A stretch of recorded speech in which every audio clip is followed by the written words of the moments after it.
going on, guys? As always, I'm your host, Ryan D. Ryan 680. I'm Angela. And this is the Alamo City Movie Talk, guys. We just got done watching. What did we get done watching, Angela? Oh, my gosh. Anticipated movies of the year for me, for myself, because I was talking about this for the beginning. This one, Napoleon, Oppenheimer.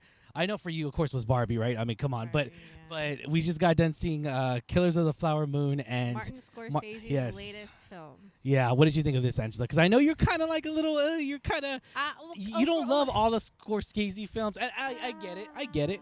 Well, he does a lot of gangster films, which I'm not fond of. Yeah. That's not my genre.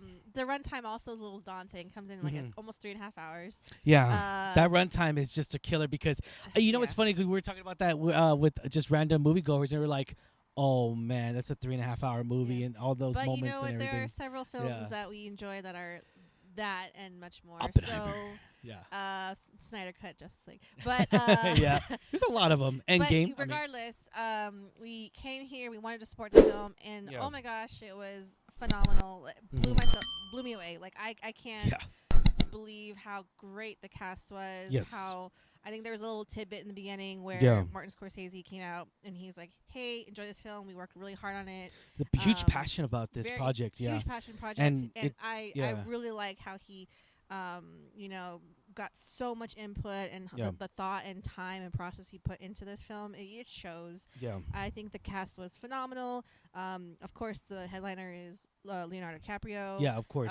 Lily Gladstone, she was great. Lily Gladstone, man, she was fantastic. Robert De Niro. De Niro never disappoints. I mean, he's definitely one of those guys to where you can always depend on him to come out no matter what type of role. Could be supporting, could be a main actor. It doesn't matter. He is brilliant. He is fantastic. You know, I gotta say though, after watching this movie, it's so insane to me and so gruesome. This film's very heavy, man. Yes. It really is. I mean, for a film that has little to no action. Yeah, because I mean, I didn't really know too much of it. We just get the gist of it from the IMDb synopsis, and if you ever read the book and everything, there is obviously the book explains it so much more detailed than the movie itself. But I don't know. I would argue Scorsese films kind of explain every detail when it comes to cinema because of the runtime and everything. But needless to say, guys, this film's very heavy, and it's so revealing. It brings so much story to light that maybe we didn't know. I didn't know this story too well, so it's definitely something I think they need to teach in schools, and they need to teach because this is history.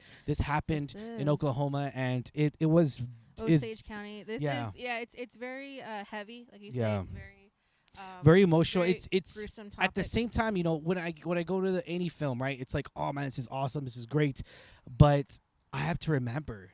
This actually happened. Yes, and it's terrible. It's based on true events, and so I gotta say, I cannot thank Martin Scorsese enough for bringing this to light. Yeah.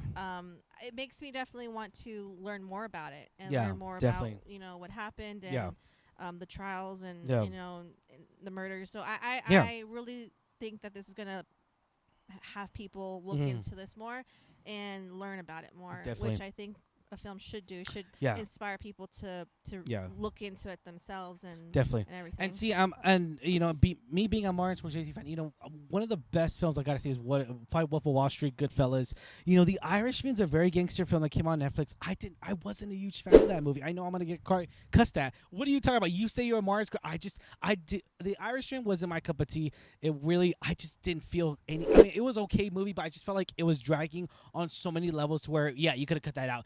Cut that out. In these moments that Martin does, he does these fantastic intuitive moments to where it educates us. It brings us into the life of the nation and everything of their Indian reservation there, Osage, and it's so good. It's so rich in story. It's so rich in culture, and I love that so much. And it really brings that to light. Thank you, Martin, for that. And I can't wait to see what moviegoers are gonna think of this because I know people are kind of on the fence. Like, is it even coming out? What's happening? Like, I even saw people commenting like, "Oh, I thought this was going to streaming." I was like, "No, this is gonna be a pretty good film to see in theaters only in theaters." Again, it may not have the big theatrical action pack of us, but it's so intense. Yeah, it really keeps you going. Yeah. Really captures your attention. Definitely, because you really want to know what happens here. What happens in the end? Like again, we weren't familiar with what happened.